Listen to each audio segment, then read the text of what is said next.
Samantala, tiniyak ng Armed Forces of the Philippines na walang madadamay ni sibilyan sa pagdedeklara nila ng all-out offensive laban sa Bangsamoro Islamic Freedom Fighters o BIFF.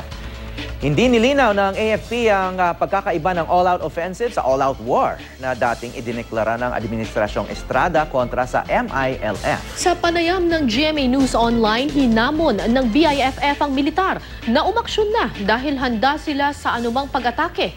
May nusugaw si Marisol Abduraman. April 2000, nang ikasa ng gobyerno ang all-out war laban sa MILF.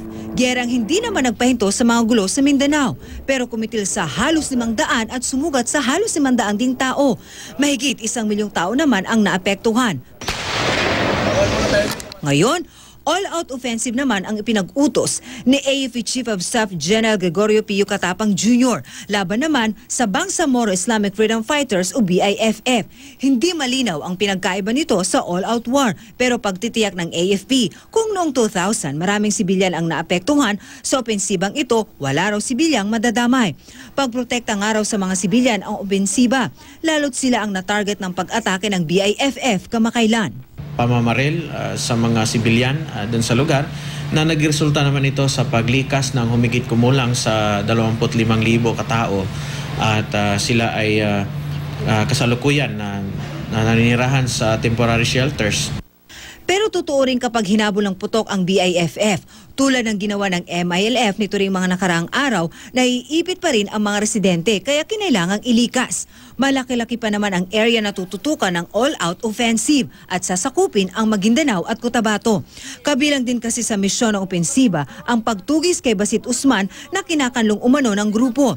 Gagamitin daw ng AFP ang impormasyong ipinangako ng MILF. Ang BIFF ang pinaka-primary na grupo na nagkakanlong sa kanila at nakikinabang doon sa kaalaman sa pambobomba. Aminado ang AFP na malaking hamon sa kanila ang all-out offensive laban sa BIFF dahil hindi nila lahat tukoy ang pagkakakilala ng kanilang mga tinutugis. Palipat-lipat din daw ng lokasyon ang mga ito at kadalasan pa ay humahalo sa mga komunidad. Nang ikasa ang operasyon, may mga sundalong Amerikano sa Western Mindanao. 13 taon na ang misyon nilang Joint Special Operation Task Force Philippines sa rehiyon.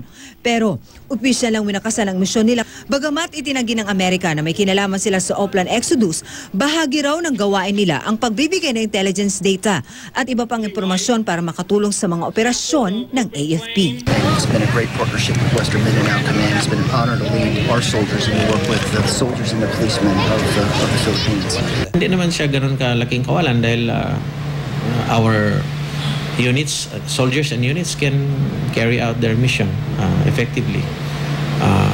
Plus factor, of course, pag may mga tulong. Marisol Abduraman, GMA News.